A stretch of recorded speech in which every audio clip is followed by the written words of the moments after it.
Welcome to this week's ASF Scots in Us podcast. And this week, I'm delighted that we will be travelling to Edinburgh as we get ready for the 2021 Edinburgh Festival, opening on August the 7th and running throughout the month. We're going to be joined by three leading organisers of the festival. First of all, we're in conversation with Anthony Alderson, who heads up the Pleasance Theatre Trust, normally presenting over 300 shows at 30 different venues. It's slightly fewer this year, but he's going to tell us what it's like as a year-round effort to put this together. And then Francesca, who is Executive Director of the Edinburgh International Festival, will speak to us of the history and how the festival has developed into the largest curated festival in the world. And then we catch up with Lyndsey Jackson. She's the Deputy CEO of the Edinburgh Fringe, and she'll be telling us of all the programming that is still developing every day, both virtual and live. And so now, onward.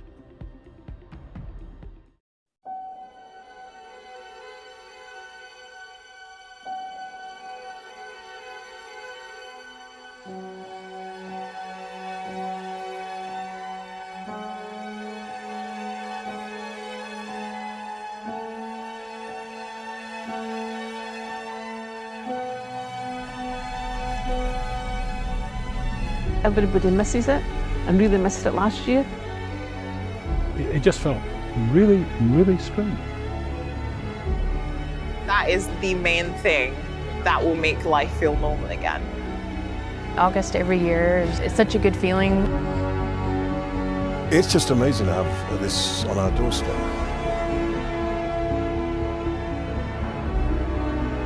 I'm so excited. I'm so excited for the festival this year. Make us laugh, or make us our hearts leap, and make us sing with joy. It's that being together is such a key thing, and that's what the Edinburgh International Festival does.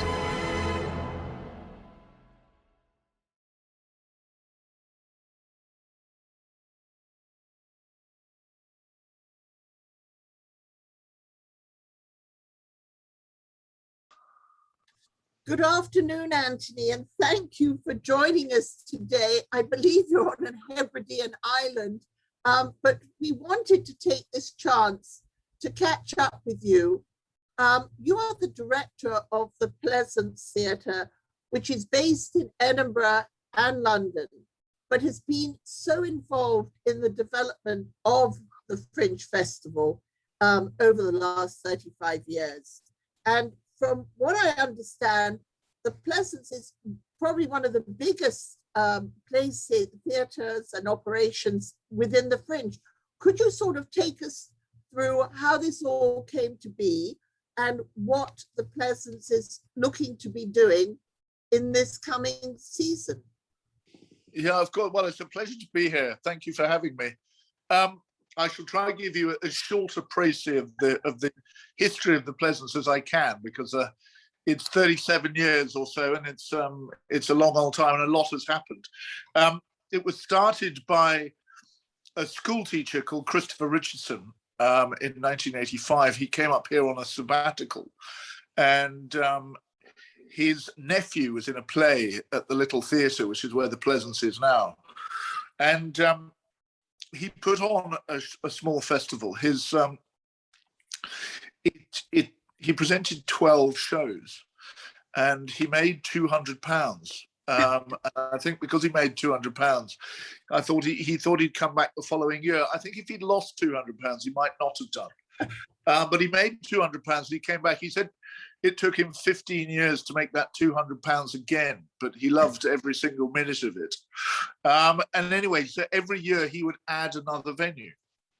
Well, every 2 years. I got involved with him the following year, and we've sort of, he was very much the boss. Stood down in 2004 when I took over.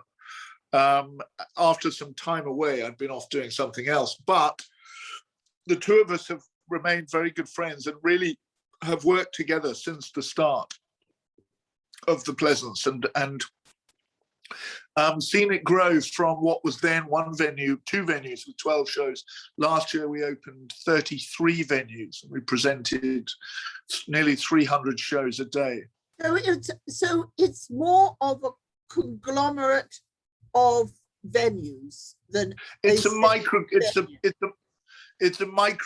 of the entire festival. We're an umbrella organization.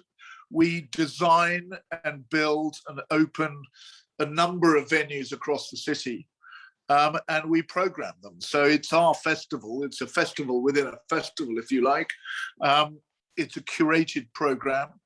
There is a good deal of theatre, a lot of new writing, a huge amount of new writing, and there is a large degree of comedy.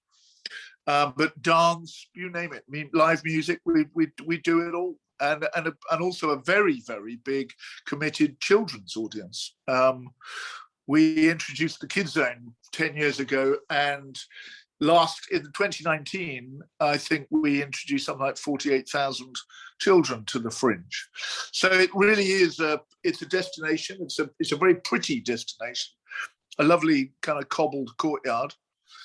With a great totem pole that stands in the middle that looks like a kind of bizarre balancing act, which is a bit how I feel we are sometimes.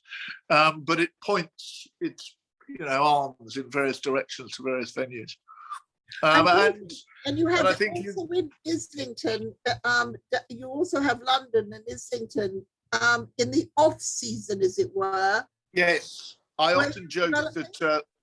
The festival takes 12 months of the year to plan and put on. And then in the other 12 months of the year, we run the London Theatre. So it's really, it's very much a full-on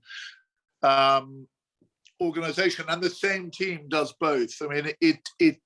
London came about because the organisation needed a cash flow through the dark winter months. There used to be a terrifying moment in November when you had to pay the VAT bill, and then somehow you'd get through to the spring when someone would pay you a deposit, and there was a gap in the middle. And Christopher really believed that it was, in order to fill that gap, he needed an operational year round. So our heart and our soul is Edinburgh, but our brains are in London. And it's where we do a lot of development work. We develop a lot of plays, new comedy, new writing. There's a real sense of a community around developing work there, which is great fun. So this has been such a uniquely challenging time. I mean, we've been creative. We haven't stopped creating, but we've had to create in different ways. You said that last year you did over 300 shows. Were those those were online? Last year? No, this is 2019. Oh, so 2019. Before, pre-pandemic, we did 300 shows. Right. This last year we have been busy. We rebuilt the auditorium in London to form a cabaret space. I realized that people seemed to be more comfortable sitting around a table than they were sitting in rows of seats, and so we took all the seats out and we put in a cabaret auditorium with little chairs and tables, and let people order their drinks throughout the show, and you could order a pizza from the restaurant downstairs, and people seem to like it. And we've hit upon a new model. We don't quite do as well at the box office, but the bar makes up for it. But the dinner theatre element of it is sort of making it work, and it's that bit works. You have to be careful what you program, although we've had a couple of serious pieces of drama, and it's amazing. Even if you say to people you can order a drink throughout the show, they just don't. Everyone's gripped to what's going on stage, so people don't kind of break that silence. It's fascinating. I was fascinated by that, and rather encouraged. Now, as you look at the programming for this coming August in Edinburgh, is it taking on that type of format, or are you back to normal and everything's in the theatres and your spaces? Where are you going to be programming, and how? No, I mean, we're very, very much smaller. We're presenting probably only about 6 to 7% of what we would normally do. Because of restrictions, because of delays, because of really not being able to get clarity around what was going to be feasible, we couldn't do that much. I mean, there's not only the government to consider, but there's also the university, who are, can occasionally be a little risk averse, and that means that there's a layer of administration to get through, and I don't blame them for it, but it can just take time, and so therefore we've had to compress down into a much smaller event. Event Scotland, I'm glad to say, are giving us a little bit of funding to support the mitigations that we've had to put in place for COVID. But essentially, I think if we're lucky at the Courtyard, we'll open 3 venues instead of the normal 16 that we would do there. Wow. And we're also going to open 4 venues at the International Conference Centre, where normally we would open 6 or 7. So, I mean, the conference centre is great because it has a technical infrastructure. Yes. That we don't need to put in. Yeah. So it's more economical. It works, for the companies. It's not as romantic as the Pleasance Courtyard, but it's still a great venue, and we can do some quite complicated things. So I'm looking forward to that. But it's a very different program. I mean, theatre companies have not had time to work. Comedians have not had time to write material and practice it and get it out there. The time frame to get this on is so short. We're doing what we would normally do in a year. We're trying to do it in 6 weeks. We recently managed to have our very first somewhat of an event, and we had some bagpipers from NYU, and they said it was the first time they had played together in a year, Wow. a year and a half. And that's the thing, they've all, the practicing, they said we need a few more weeks to really get ourselves back together. So, Indeed. So what are you looking forward to most as we come into August?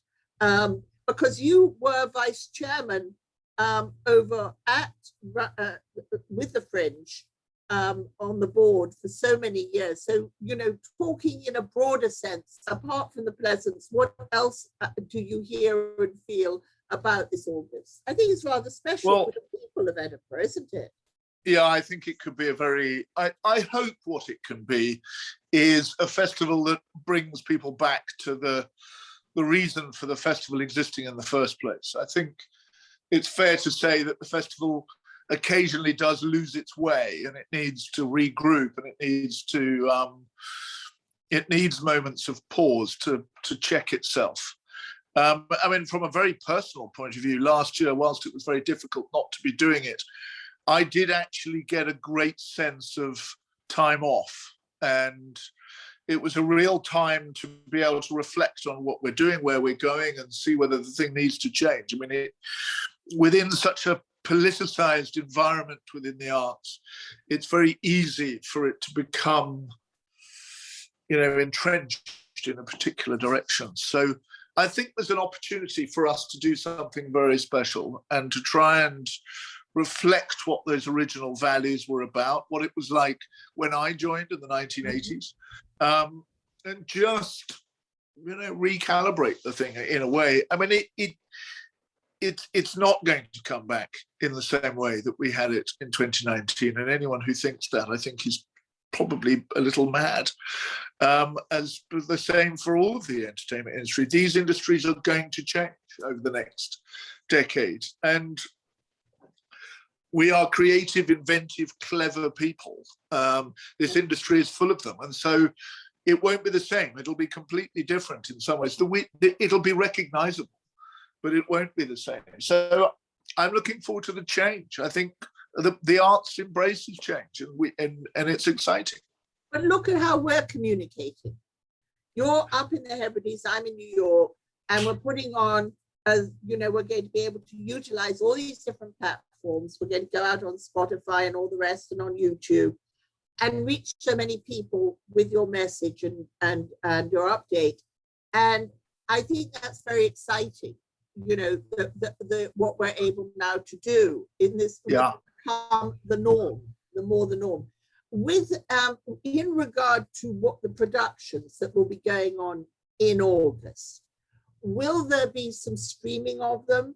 Will they be recorded to be seen later? What is happening?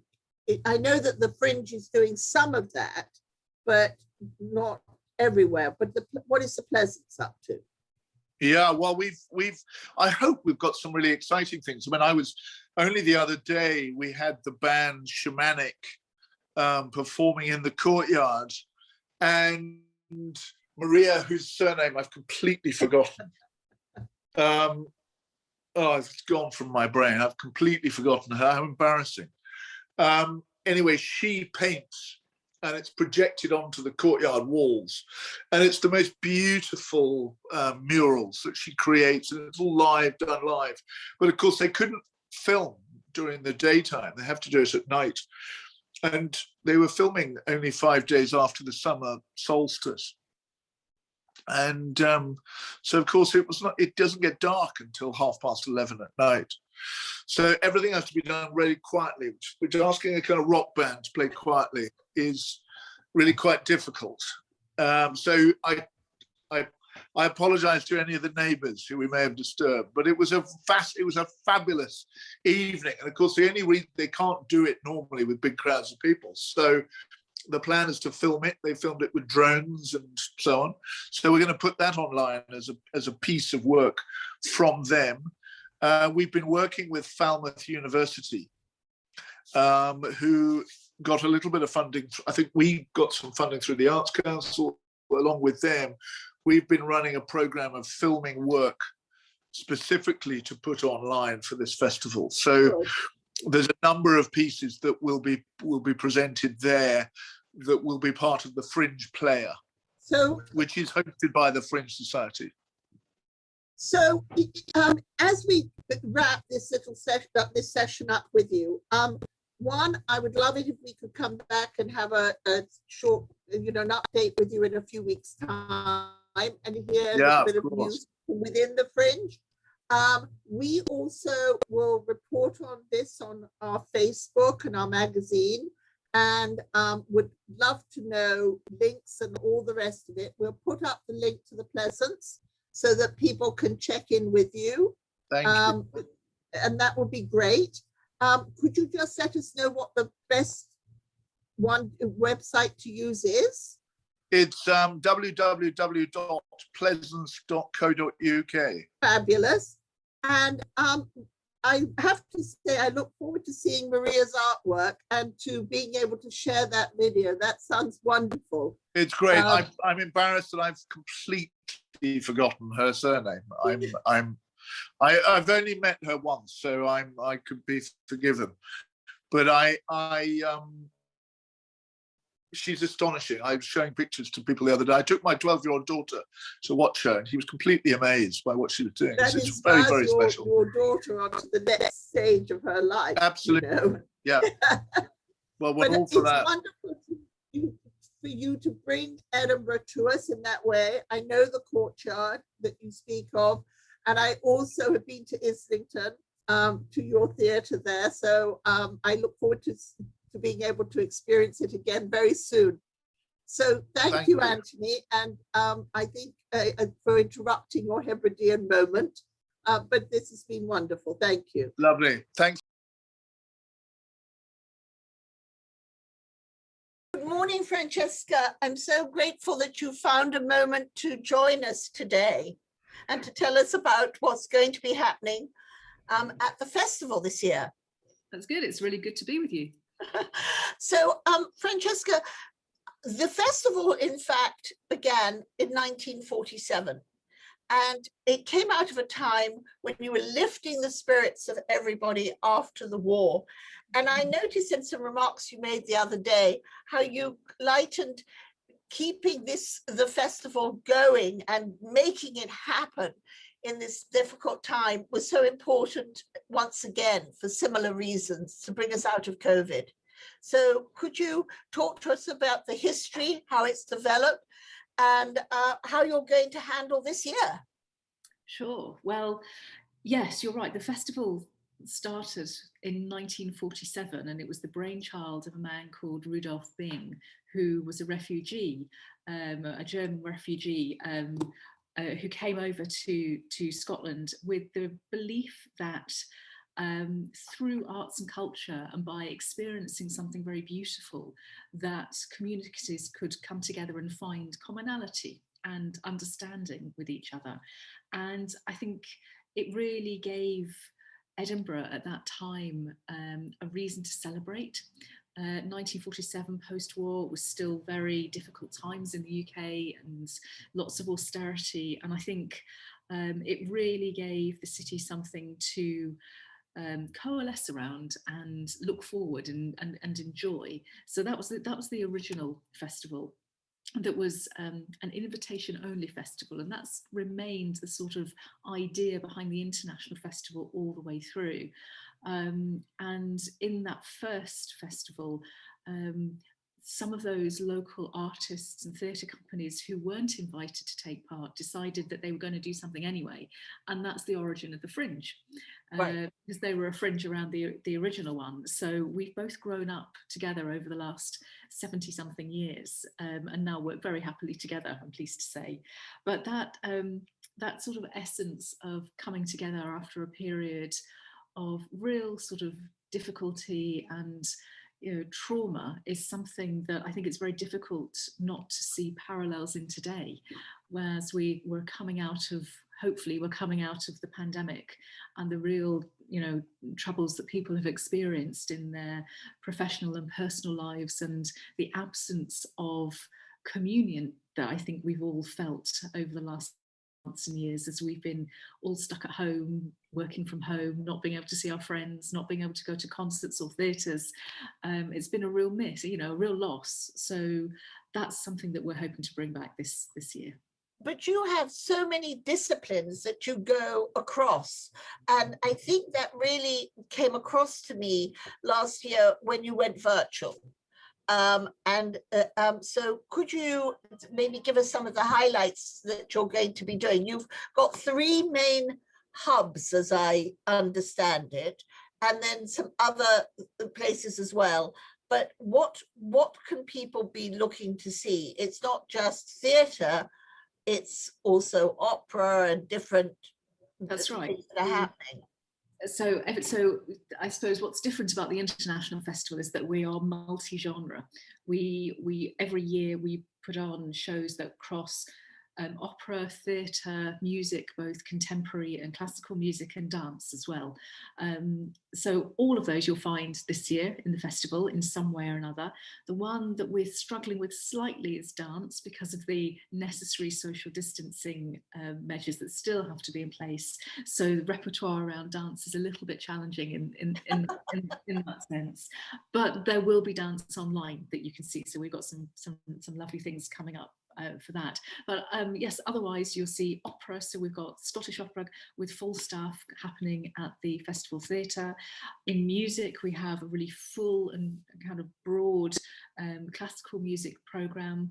We've got a really big contemporary music programme. And for the first time, we've got a curated programme around traditional music as well, Scottish traditional music, that's taking place in one of our venues as well.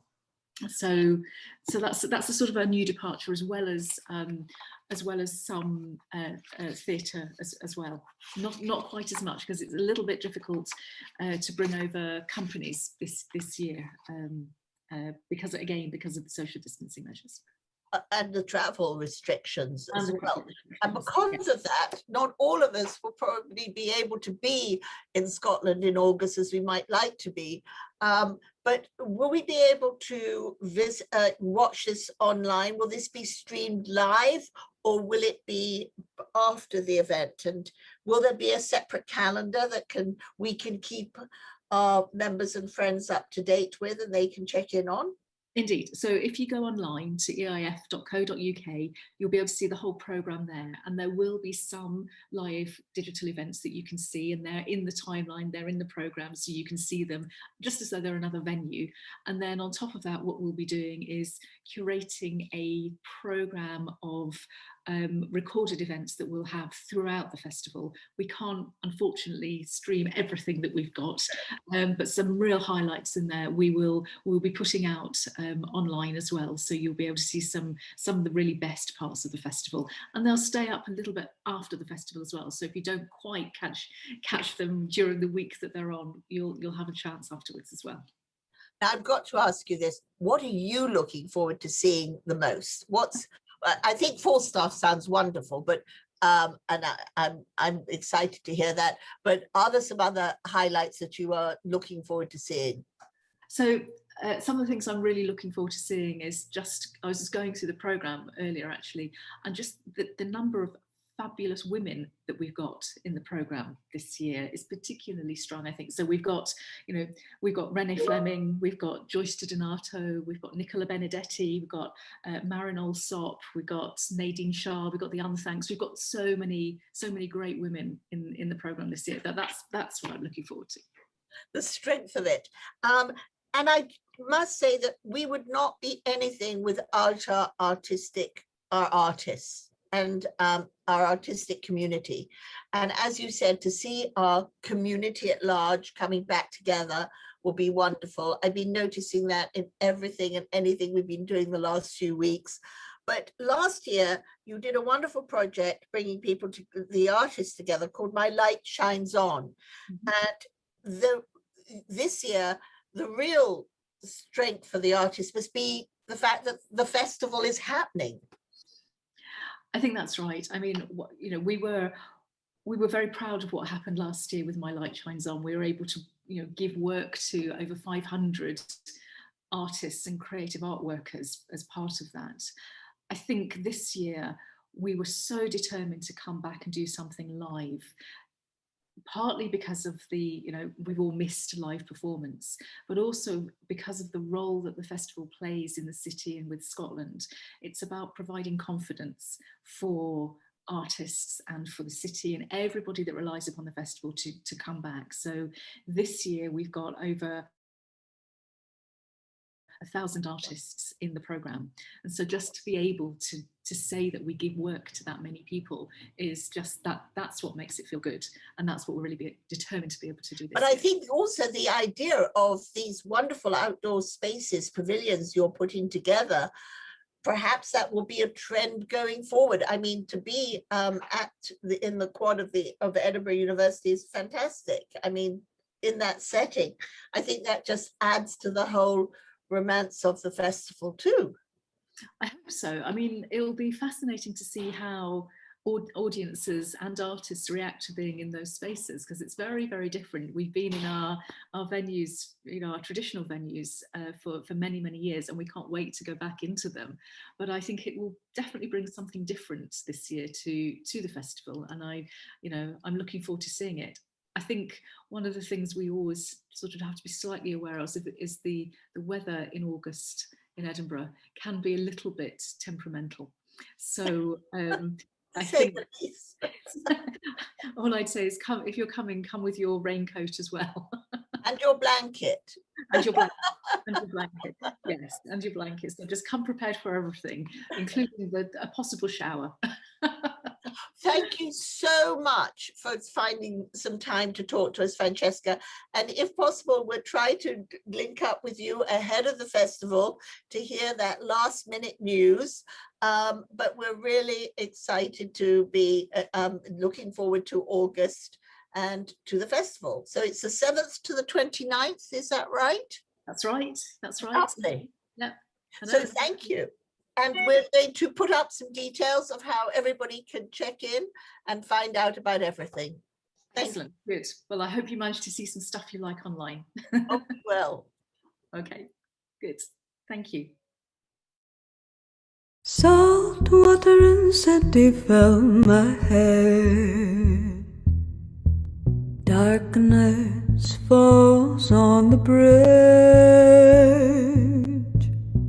Treading on concrete slabs, running fingers over cracked paint on railings that divide people within. It's a sin.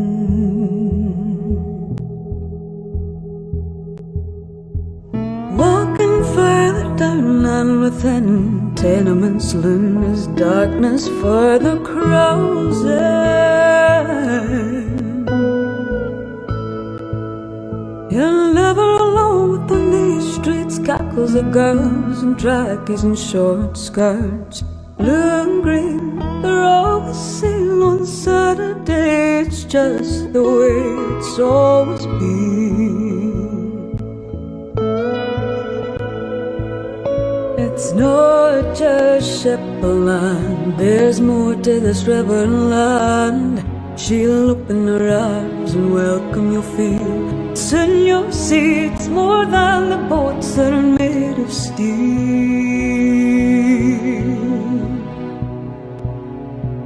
Ladies roll their trolleys down the road, messages for children's children, mince and tatties, but nothing they say. It's always better the next day. Running by scuffed black clerks, slamming pavements hard before it's too dark. It's not just Shepperland, there's more to this river and land. She'll open her arms and welcome your feel. Soon you'll see it's more than the boats that are made of steel.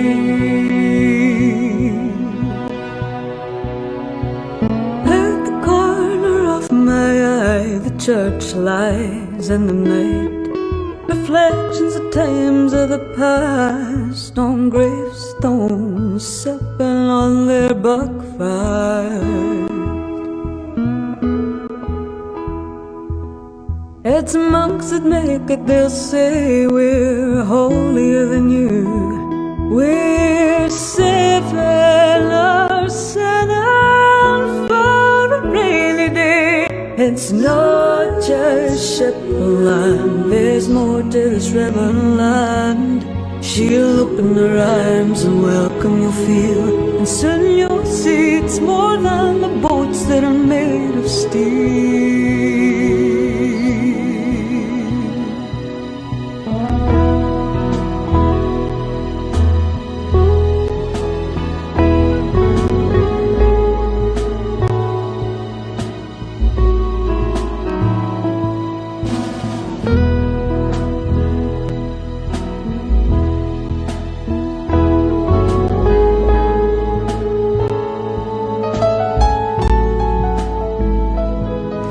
It's not just Shepperland, there's more to this river and land. She'll open her arms and welcome your feel, and soon you'll see it's more than the boats that are made of steel.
Good afternoon, Lyndsey, and thank you so much for carving out some time to speak to us today from the Edinburgh Fringe. You are just coming up to announcing the programme I know it's more challenging this year, but against where we were a year ago, this is fantastic.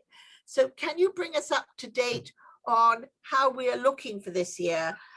But also to start off perhaps by giving us a look back to 1947 and the first days of the Fringe. Good afternoon to you, and thank you for having me. A little time travel adventure, that would be a great Fringe show in and of itself. So 2020, we didn't have a festival, and that was devastating for everybody, and that just wasn't an option for us this year. So we'll come back to 2021, but the Fringe, the 1947 Fringe, which was where 8 companies who weren't programmed into the international festival decided to come to the city and present their work anyway, in that original act of defiance that birthed the not even just the Edinburgh Fringe, but the concept of Fringe festivals and Fringe theatre. And it's been at the heart of what the Fringe stands for ever since. It's all about, there's no curatorial voice, there's no director, there's nobody who tells you that you can or can't bring your work to the festival. If you've got a story to tell and a stage on which to tell it, then Edinburgh is yours. And that principle, which has been there from day one, has seen us through the last, next year will be our 75th anniversary. And it's what makes the Fringe particularly special, and what makes it a particular joy to work for as well, to be honest.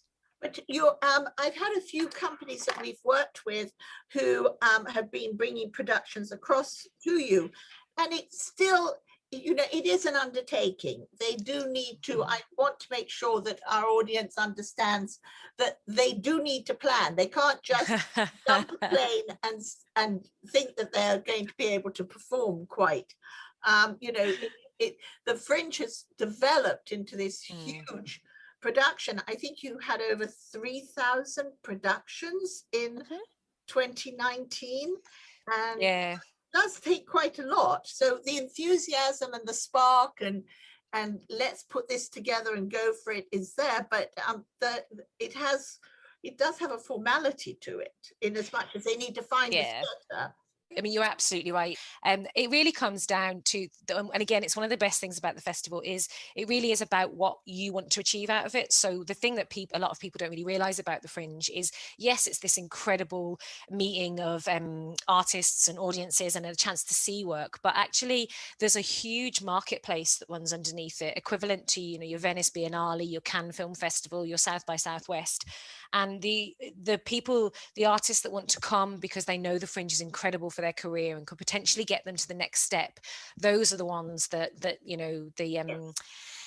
vim and vigor isn't going to get them far enough. They have to do a huge amount of preparation, and it does pay off. But you're right, it's an enormous undertaking, particularly for international companies, and it's an enormous financial risk at times, which we hope in many cases leads to a reward, not necessarily immediately, but actually many artists get booking for multiple years.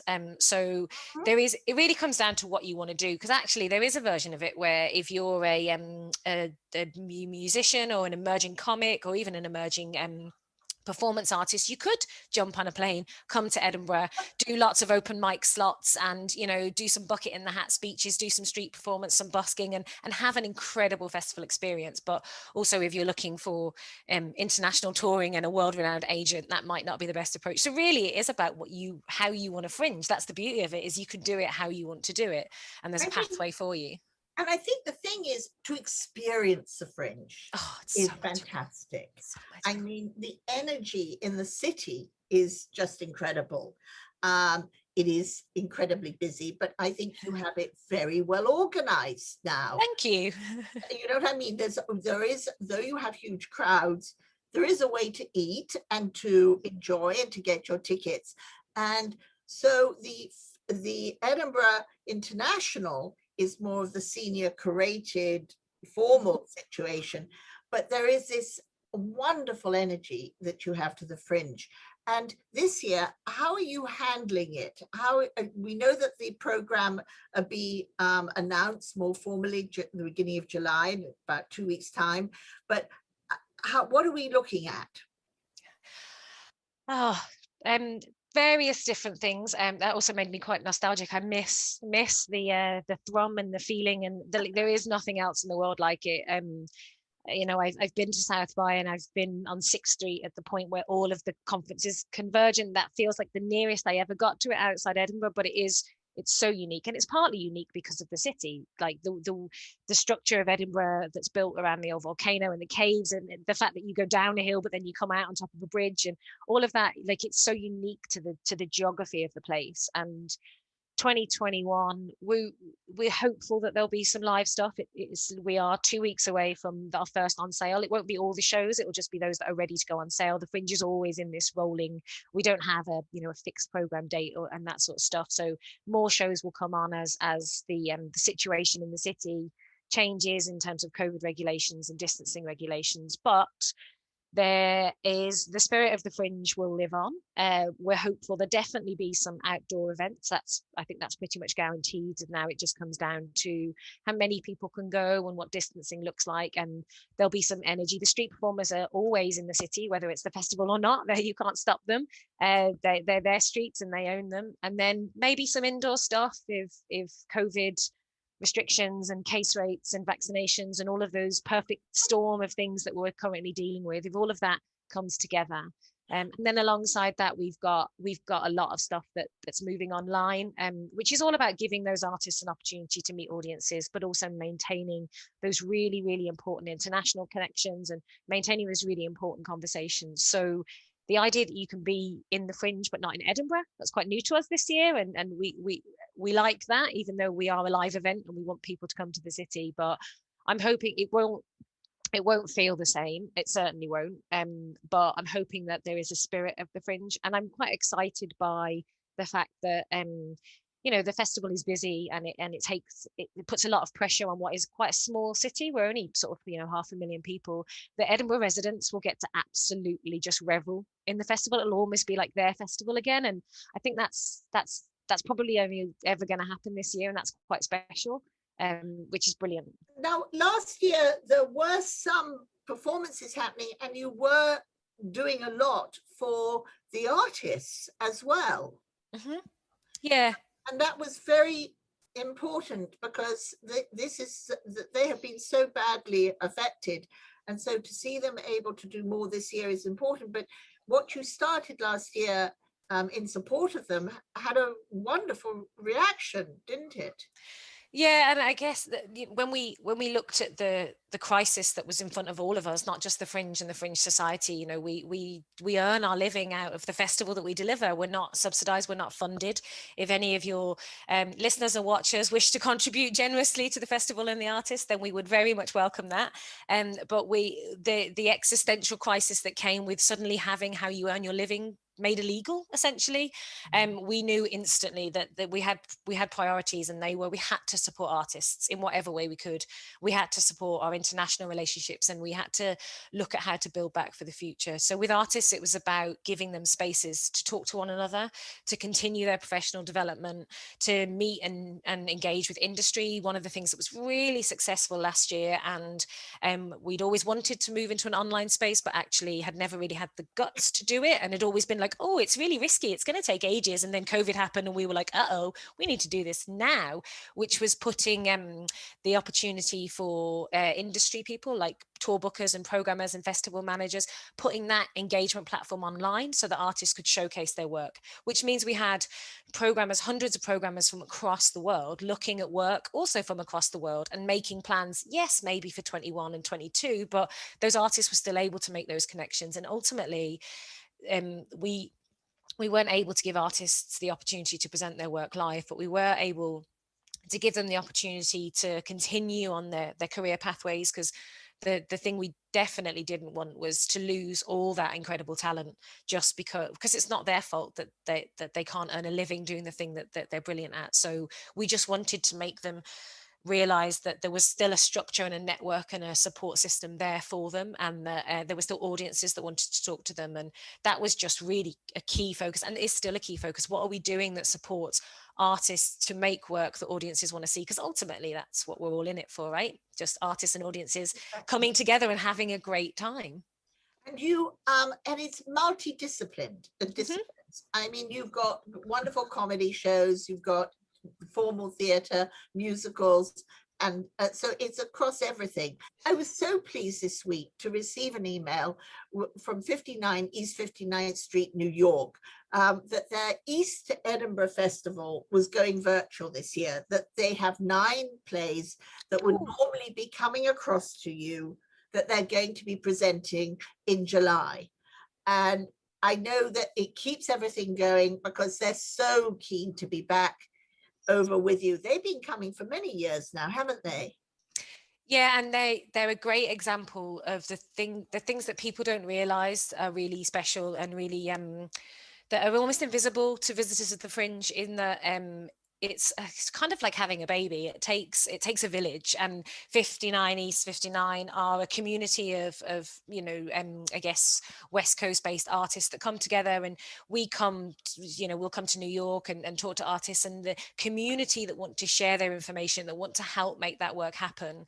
It's that sort of, the Fringe doesn't appear overnight, and Fringe artists don't appear overnight, and it's not just what happens in Edinburgh, it's what happens wherever you're coming from. It's about who gives you the space to rehearse, who gives you the space to test work out on new audiences, who helps you collaborate with other artists that are coming over to make things like Freight and all of that sort of stuff cheaper. It's these pockets of communities. Yeah. The Fringe is just made up of these communities of people, and all feeding into one community. And it's the thing about it that keeps it quite fresh and quite relevant, and keeps it quite despite the more commercial elements of it, and there are lots of very, very successful and very commercial elements to the Fringe. It keeps it quite grassroots, and it keeps it embedded in artists and what artists want to do. So it's delightful to see them online, because actually we know it's not their fault they can't come here, right? It's COVID's fault, and the ability to still connect and to make that work, and for them to still be part of the Fringe in some way, it's just lovely. And the work that they do just in supporting artists to make the most of their Fringe opportunity,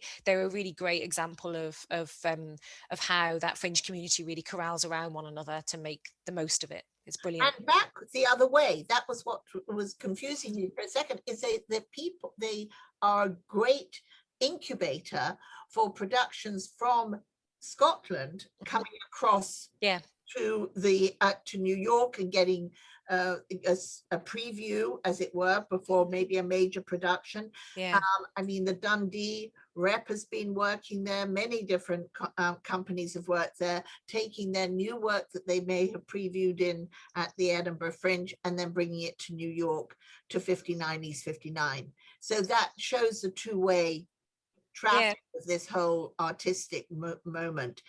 So what, as you get that secret view of all the planning, what are you can you give us any little hints of some of the things you're looking forward to? Not specifics, because it's literally more than my job's worth. I as a Fringe Society employee, I am impartial to the day that I die. I love them all equally. But what I am looking forward to, in the digital space, is the opportunity to look at how people are responding to it as a medium, rather than as just a flat screen through which to present their work. I'm really excited about things that are coming through that are made for this sort of interaction, rather than, and I think that work's very successful, and I also think that work has a future beyond us being forced into consuming everything via screen.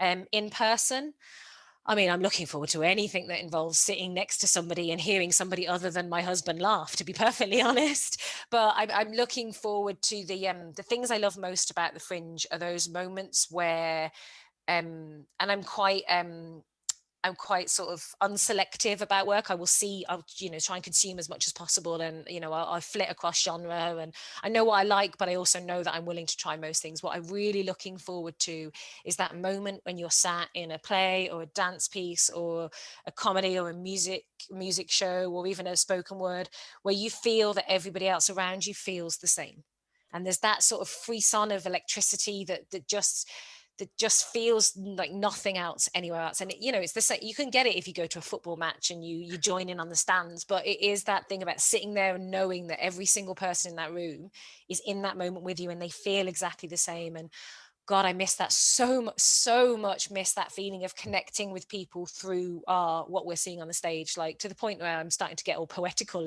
and teary-eyed about, like, genuinely miss those moments of connection and those moments of wonder. We saw a show a few years ago, which was a mime show, and it was a very great mime show, and he had a great soundtrack that was all choreographed, and it was he had a piece of chalk and he would draw things on the set, and there was a kid in the audience with the most infectious laugh. Like, this kid just had one of those little kid laughs that just ripples, and it was one of the most delightful 45 minutes of my life, because everyone in that room's just energy and joy levels were through the roof, because this little kid was like, ah!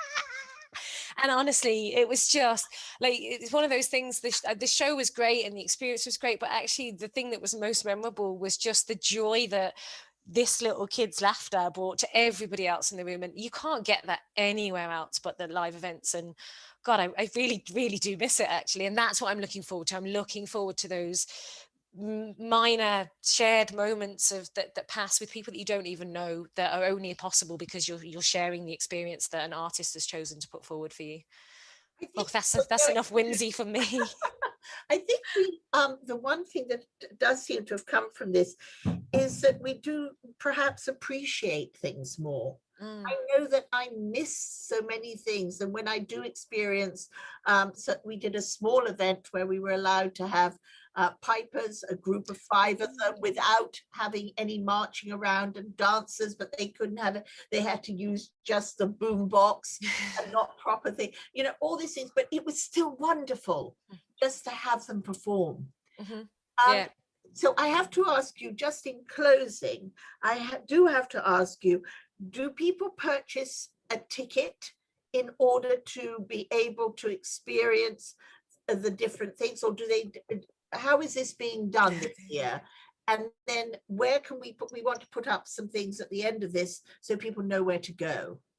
Absolutely. It is my favorite question. People think the Fringe might operate like Glastonbury. Like, my mum was like, how much is a ticket? The Fringe is all of the Fringe Society's job is to support artists. So we sell tickets on their behalf. So every ticket that you buy, every donation that you make, every digital event that you go to, all that money is going back to the artists. So just, we're not a festival that keeps box office revenue and that feeds that's all going back to the artists. So please buy many and donate generously if you are, and they're all priced individually by what the artist, and you can buy when we go on sale from the 1st of July with the first batch of shows, you can just buy them on tickets.edfringe.com. You can search through various criteria.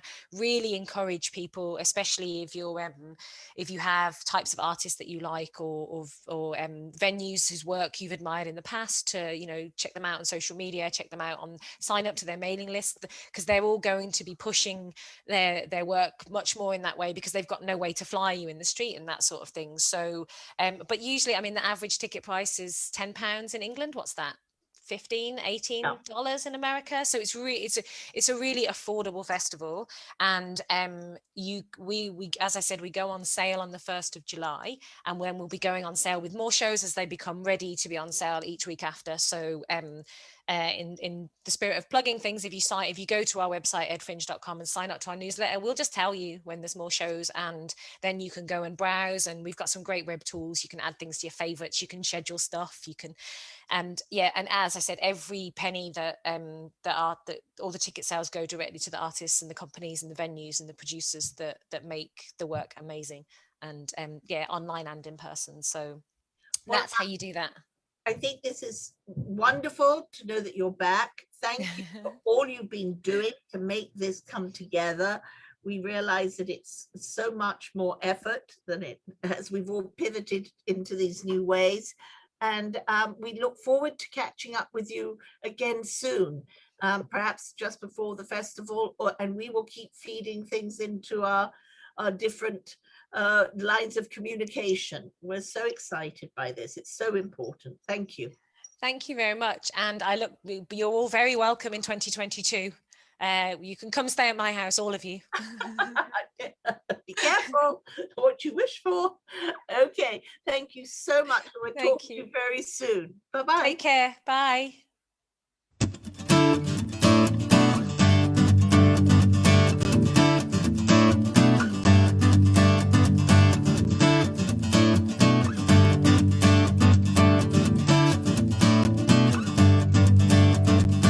De grootste res gemaakt is een tragisch fout. poised on the crossbeam with a vasty frame. Abelin sees imaginary crowds gawping at his defying stunts. There's 100 feet up in the air. The spider's barbell safety net is strung to save him from the unsolved oblivion. He's a great star escape, a great star escape.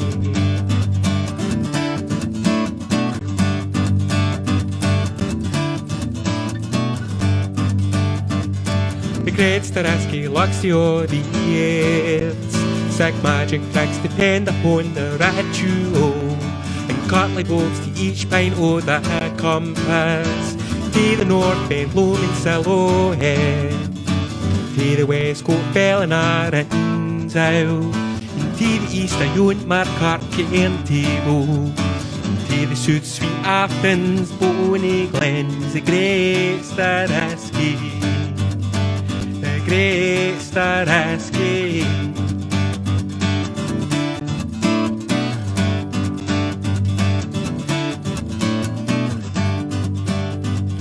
The great star escape burrows and pirouettes, and admiring glances free a blow. Sitting gang snaps from teary heel star Gaudi, stomps on his horns disdainful the risk, and lacks out looking life for a man joy. And all the wee black specks doing putting the guns. The great star escape, the great star escape.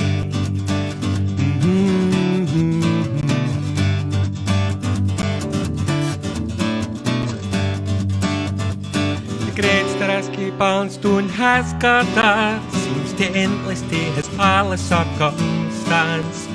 Up here he's freaking racks and touch the heavens, and feel the wind and rain upon his face. He's a great star escape.